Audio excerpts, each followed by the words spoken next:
Dev. Thank you vice chairman sir. देर आए दुरुस्त आए, क्योंकि हम लोग बहुत बार ये डिस्कशन करने के लिए डिमांड किए हैं कि मणिपुर के ऊपर चर्चा हो। हम लोग ऐसा नहीं कि यहाँ बस डिस्कशन के डिमांड किए, हम लोगों ने हाउस भी छोड़े और वहाँ पर प्रोटेस्ट भी किए, मगर 2 साल होने को आया, 22 मंथ्स कंप्लीट हो गया, मणिपुर के ऊपर कोई डिस्कशन ही नहीं हो पा रहा था। आज चलो जो हो, ये डिस्कशन तो कम से कम जो बजटरी अप्रोप्रिएशन बिल का डिस्कशन मणिपुर के असेंबली में होना चाहिए, मगर हम लोग क्योंकि यहाँ पर राष्ट्रपति जी का शासन लागू हुआ है, यहाँ पर हम लोग आज डिस्कशन कर रहे हैं। संभवतः ये दुर्भाग्य की बात है कि आज हम मणिपुर के बारे में मणिपुर से जो भाग रहे थे आज डिस्कशन करने, लेकिन आज पहली बार मैं सदन को भी धन्यवाद दूंगी। यहाँ मिनिस्टर भी बैठे थे जो फाइनेंस मिनिस्टर, उनको भी धन्यवाद दूंगी। ये मणिपुर का अप्रोप्रिएशन बिल यहाँ पर आज डिस्कशन हो रहा है। पहले तो मैं चाहूंगी कि आप स्पष्ट कीजिए मणिपुर भारत में है या नहीं, क्योंकि इतना सब कुछ हो गया, मणिपुर का डिस्कशन भी नहीं हो पाया, मणिपुर को कोई गए भी नहीं, जो जाना चाहिए जो माननीय प्रधानमंत्री जी को वो भी नहीं गए, मणिपुर को जो जाना चाहे उनको भी रोका गया। क्यों मणिपुर से इतना डर है? मणिपुर को क्यों ऐसा किया गया कि मणिपुर बाहर है? मगर मैं जितना जानती हूँ कि मेरी जानकारी जहाँ तक है कि मणिपुर एक सबसे बड़ी सेंसिटिव स्टेट है, बहुत ही इंपॉर्टेंट स्टेट है, जिसको हम लोग इग्नोर नहीं कर सकते, क्योंकि ये साउथ एशिया की जो हमारे दूसरे कंट्रीज है उनसे जुड़ा हुआ है हमारा ये जो जमीन का मार्ग, इसीलिए उसको ज्यादा ध्यान देने की जरूरत है। आप उसको ध्यान नहीं दिए। देखिए ये क्योंकि म्यांमार हो, वियतनाम हो, सिंगापुर हो, ये सब इससे रास्ते से जुड़े हुए हैं।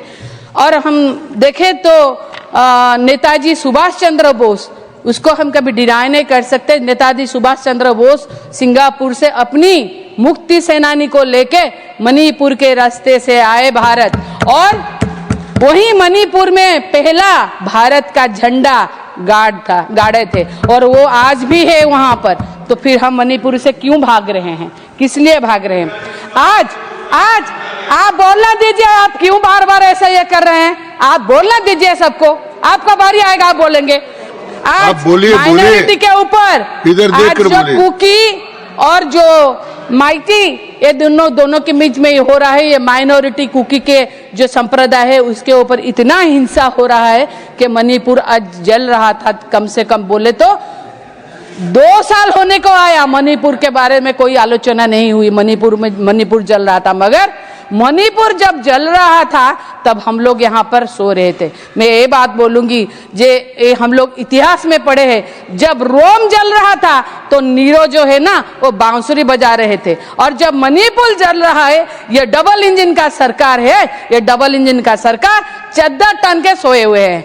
यहाँ बाहर घूमने के लिए टाइम है, विदेश जाने के लिए टाइम है, मगर मणिपुर जाने के लिए टाइम ही नहीं है। मणिपुर जाने के लिए मानसिकता भी नहीं है। ये है, हम लोग वसुधैव कुटुंबकम को विश्वास करते हैं, ये भारत का संस्कृति है। कहाँ गया ये वसुधैव कुटुंबकम? मणिपुर के हमारे राज्य जो भारत में नहीं है, तो फिर इसके साथ ऐसा व्यवहार क्यों है?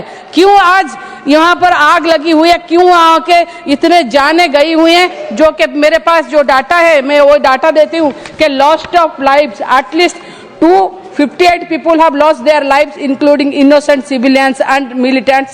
The print displacement, over 60,000 individuals have been forced out their homes, leading to severe humanitarian crisis. AP News, security lapses, near 3,000 weapons were looted from police armories, indicating a severe law and order failure. Telegraph India. अच्छा, आप देखिए ये law and order को हम देख रहे हैं, मगर मणिपुर का बजट का आलोचना हो रहा है। मणिपुर का बजट का जब आलोचना हो रहा है तो देखना चाहिए कि मणिपुर के बजट में सोशल जो डेवलपमेंट है, सामाजिक विकास के लिए ज्यादा होना चाहिए, क्योंकि ये जो कांड हुआ है ना, आज हम बजट का आलोचना कर रहे हैं, अप्रोप्रिएशन बजट का आलोचना कर रहे हैं, जब देखे तो वहां के महिलाओं के लिए ज्यादा पैसा चाहिए, बच्चों के लिए चाहिए, जो वहां से घर से बेघर हुए जिनको विस्थापित किया गया उनके लिए चाहिए, हेल्थ में चाहिए, मगर वहां के लिए क्या पता नहीं, लॉ एंड ऑर्डर के लिए ज्यादा है।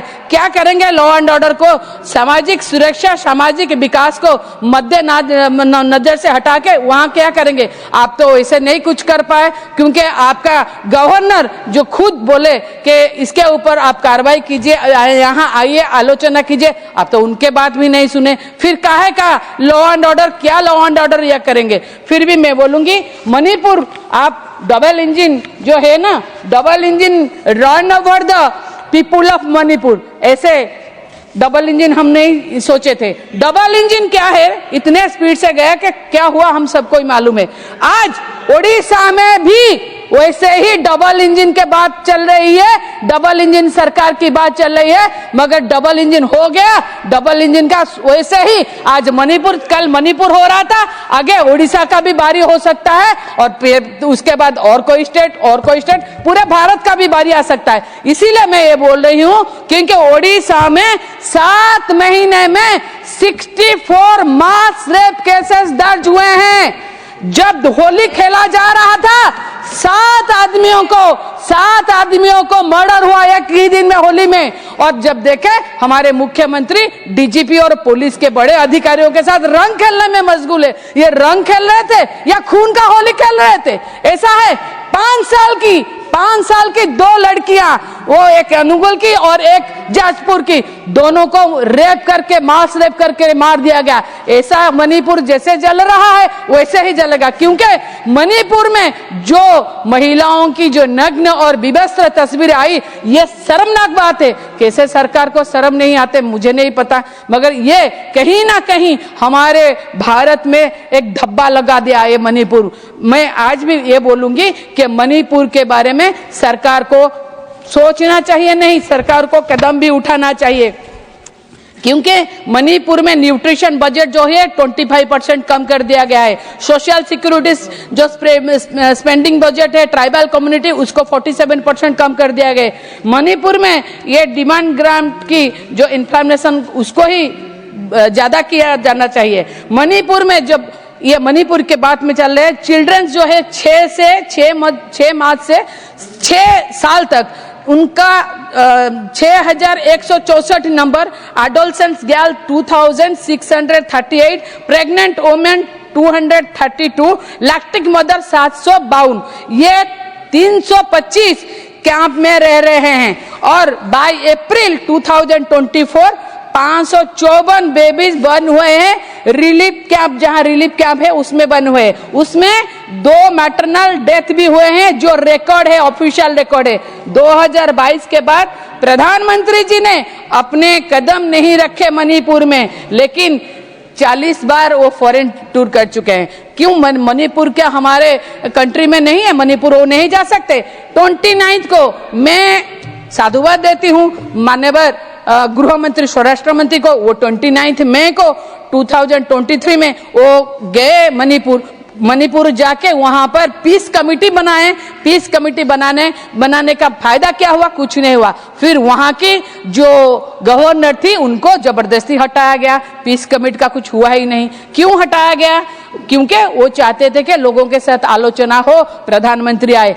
मैं अभी भी बोलूंगी मणिपुर हमारे भारत में है, आप जाइए, लोगों से मिलिए। मैं तो डिमांड करूंगी कि उनके लिए ज्यादा से ज्यादा अर्थ के प्रावधान हो, क्योंकि ज्यादा देने से कम उनके जो जख्म है उन पे मलहम लग सकता है। मैं ये भी यहाँ पर दरखास्त करूंगी माननीय प्रधानमंत्री जी को, ये आपके माध्यम से, कि मणिपुर जाए, लोगों के जो जख्म है उन पे मलहम लगाए, लोग आपको देखे, लोगों के सुने, और लोग क्या सुन रहे हैं, क्या बोल रहे हैं, उनको ध्यानपूर्वक देखिए, तभी जाके कहीं ना कहीं पर लोगों की जख्म जो हरे हैं अभी मणिपुर में वो भरेंगे। मगर अभी ये सब कुछ नहीं हो रहा है। डिस्कशन हो रहा है मणिपुर के ऊपर, क्यों? क्योंकि यहाँ पर राष्ट्रपति शासन लागू हुआ है, यहाँ पर गणतंत्र की हत्या की गई है। क्योंकि हम बोलते हैं हम लोग वर्ल्ड में सबसे बड़े गणतंत्र है, मगर गणतंत्र की हत्या की गई है। मणिपुर में राष्ट्रपति शासन लागू कर दिया गया है। क्यों ऐसा हो रहा है? ऐसा नहीं राष्ट्रपति शासन कहीं लागू नहीं होता है, मगर जो सिचुएशन में मणिपुर में राष्ट्रपति प्रेसिडेंशियल रूल लगाया गया है, वो जितना भी निंदा करो कड़ी से कड़ी वो कम है। इसको जरूर देखिएगा, इतिहास में भी काले अक्षर में लिखा रहेगा। मैं फिर भी बोलूंगी कि आज जो चर्चा के माध्यम से हम लोग बोल रहे हैं, इसलिए फिर नहीं मैं बस कंक्लूड कर रही हूँ। मणिपुर के ऊपर ध्यान देना चाहिए, बजट ज्यादा देना चाहिए, महिला शिशु के ऊपर भी ध्यान देना चाहिए। Thank you so much. Shri Manoj Kumar Jha 7 minutes.